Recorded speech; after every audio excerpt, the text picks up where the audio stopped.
जो हालात बांग्लादेश में इस वक्त भी बने हुए हैं उस पर हमारी नजर बनी हुई है और इसी पर बातचीत करने के लिए बेहद खास मेहमान पूर्व सेना प्रमुख जनरल वीपी मलिक इस वक्त हमारे साथ लाइव जुड़ रहे हैं। जनरल मलिक, आपकी अनुभवी नजरों ने सब कुछ देखा है लगभग, अगर मैं सही हूं तो आप उस वक्त सेना में ही थे जब बांग्लादेश का गठन भी हुआ और आज बांग्लादेश के जनक जाने वाले मुजीबुर रहमान की मूर्ति पर हथौड़े चले, उनकी बेटी के साथ ऐसी हालत हुई कि प्रधानमंत्री के तौर पर उन्हें इस्तीफा देना पड़ा, तख्ता पलट हो गया। वो अभी हिंडन एयरबेस नई दिल्ली में मौजूद हैं। आप इस पूरे घटनाक्रम को किस तरह से देखते हैं? कई एक्सपर्ट्स विदेशी हाथ देखते हैं, कई एक्सपर्ट्स मानते हैं कि उन्होंने अपने देश के अंदर ही अप्रिय फैसले लिए जिसकी वजह से इतना आक्रोश उनके खिलाफ हो गया और जो परिस्थिति बन रही है उसमें आप आने वाले वक्त में भारत के नजरिए से क्या रुख होना चाहिए, इस पर क्या कहेंगे? नमस्कार अंजना जी। नमस्कार सर। पहले तो ये मैं कहना चाहता हूँ कि it's a very unfortunate event that has taken place, सिर्फ बांग्लादेश के लिए नहीं पर हमारे लिए भी। और जो हम आपस में दोस्ती बना रहे थे और मिलिट्री लेवल के ऊपर भी दोस्ती बना रहे थे, तो एक बहुत बड़ा सेटबैक हो गया है। आप खुद डिस्क्राइब कर रही हैं कि आजकल इस वक्त क्या हो रहा है। ये शुरू हुआ कोटा से।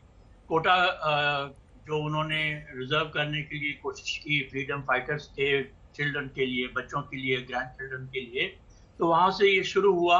और फिर इसके बीच में मैं समझता हूँ कि बीएनपी और जमायत इस्लामी दोनों शामिल हो गई। जहां पर ऐसे लॉ एंड ऑर्डर सिचुएशन होती है तो उसके बीच में अपोजिशन पार्टीज जो हैं वो भी एक्सप्लॉइट करती हैं, और वैसा ही किया।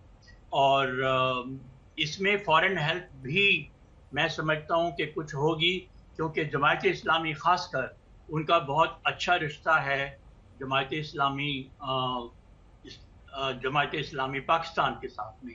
तो उनकी आपस में सांठगांठ जो है वो उसको रूल आउट नहीं कर सकते।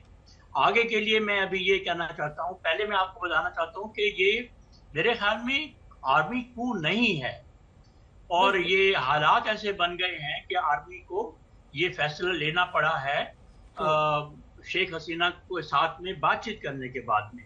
पहले तो मैं आपको बताना चाहता हूं कि आर्मी चीफ के बारे में जो वहां पर हैं वो हैं जनरल जमन, हम्म। और उन्होंने अभी टेक ओवर किया है सिर्फ 23 जून को, अभी रिसेंटली। हम्म। और आपको मैं ये भी बता दूं कि इनकी शादी हुई हुई है एक जनरल मुस्ताफिजुर रहमान, हम्म। जो मेरे समय में वहां पर बांग्लादेश के चीफ थे और जो शेख हसीना के नेफ्यू बनते थे। सो इनका कुछ रिश्ता भी है शेख हसीना के साथ में। हम्म। और जिस तरीके से अभी उन्होंने टेक ओवर करने की कोशिश की है, आपने देखा होगा कि उनके साथ में एयरफोर्स और नेवी के चीफ भी दोनों साथ साथ में खड़े थे जब वो अपनी अनाउंसमेंट कर रहे थे। जी। ये भी ये याद रखने की बात है। उन्होंने उस ब्रीफिंग में, प्रेस ब्रीफिंग में उन्होंने बोला कि शांति रखने के लिए सबको अपील की, और उन्होंने ये बोला कि हम इंटरिम गवर्नमेंट जो है सब पार्टियों के साथ में मिलकर फिर जाएंगे प्रेसिडेंट्स इंटरिम गवर्नमेंट के बारे में। मैं समझता हूं कि उन्होंने ये भी साथ में बोला था कि मैंने हुक्म दिया है कि शूटिंग नहीं करनी है, हम्म। पब्लिक के ऊपर शूटिंग नहीं करनी है, ये भी उन्होंने बोला है।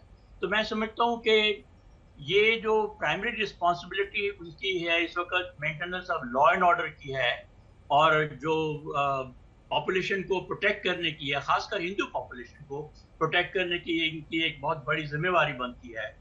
और मैं ये भी समझता हूँ कि ये आर्मी को वहां पर इंटरिम गवर्नमेंट जो भी बनती है उसके बीच में एक बड़ा रोल रखना होगा, और जब तक ये नेक्स्ट इलेक्शन पॉसिबल नहीं होते हैं।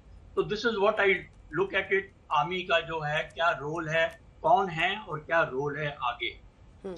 और बाकी ये भी मैं बता दूं कि इस वक्त चाइना के साथ में भी उनके बहुत अच्छे रिलेशन हैं, क्योंकि बांग्लादेश जो है सबसे ज्यादा हथियार बांग्लादेश आर्म फोर्सेस के वो चाइना से आते हैं, हमारे से भी ज्यादा उनके आते हैं। हम्म। हमारे साथ में दोस्ती है, लेकिन वो दोस्ती में बराबरी रखना चाहते हैं चाइना और इंडियन आर्मी के साथ साथ में।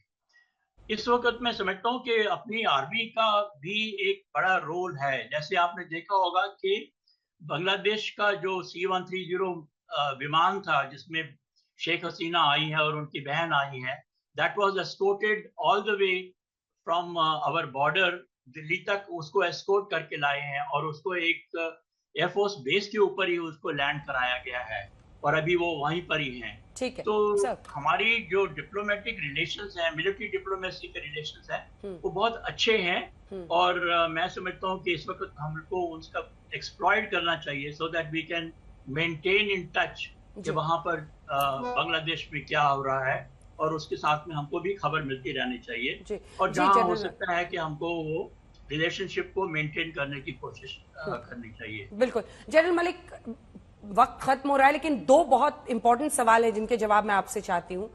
जी। भारत के नजरिए से अब चूंकि बांग्लादेश और पश्चिम बंगाल की जो सीमा है वो आप देख ही रहे कितनी दूर तक मिलती हुई है, सबसे बड़ा कंसर्न जो फिलहाल दिखाई देता है वो है घुसपैठियों का।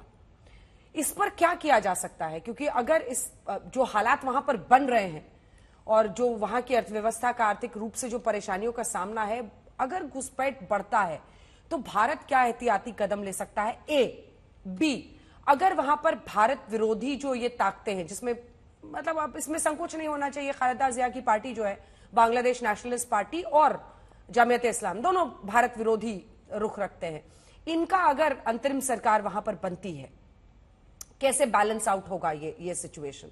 दो प्रश्न है मेरे, छोटा छोटा जवाब। देखिए, बांग्लादेश का जो टेरिटरी है ये पहले भी पाकिस्तान और चाइना एक्सप्लॉइट कर चुके हैं। उन्होंने पहले भी इस टेरिटरी को इस्तेमाल किया था और हमारे एरिया में इंसर्जेंसी बढ़ावा देने की, नॉर्थ ईस्ट में बढ़ावा देने की उन्होंने बहुत कोशिश की थी और 1971 के बाद में भी उन्होंने की थी काफी कुछ देर तक, जब तक ये शेख हसीना की गवर्नमेंट नहीं आई। घुसपैठिए आ सकते हैं क्योंकि मुझे लगता है कि रिफ्यूजीज प्रेस करेंगे हमारे बंगाल में आने के लिए और उनके साथ में उनके घुसपैठिए भी आ सकते हैं। तो इस वक्त हमारे बॉर्डर सिक्योरिटी फोर्सेस को, जो हमारे बॉर्डर हमारा 4000 किलोमीटर है, इसको भी ख्याल रखना है। वो मिजोरम के साथ में भी बनता है, असम के साथ में भी बनता है और बंगाल के साथ में भी बनता है। तो वहां पर हमको ज्यादा चौकियां बनानी पड़ेंगी और ज्यादा ख्याल रखना पड़ेगा कि जो भी रिफ्यूजी आते हैं उनकी अच्छी तरीके से छानबीन की जाए ताकि उसके बीच में कोई घुसपैठिए नहीं आए। और बाकी जो दूसरी गवर्नमेंट बनेगी बीएनपी वगैरह की, ये अभी शायद देखना पड़ेगा कि किस तरीके से आर्मी अपना रोल उसमें अदा करती है।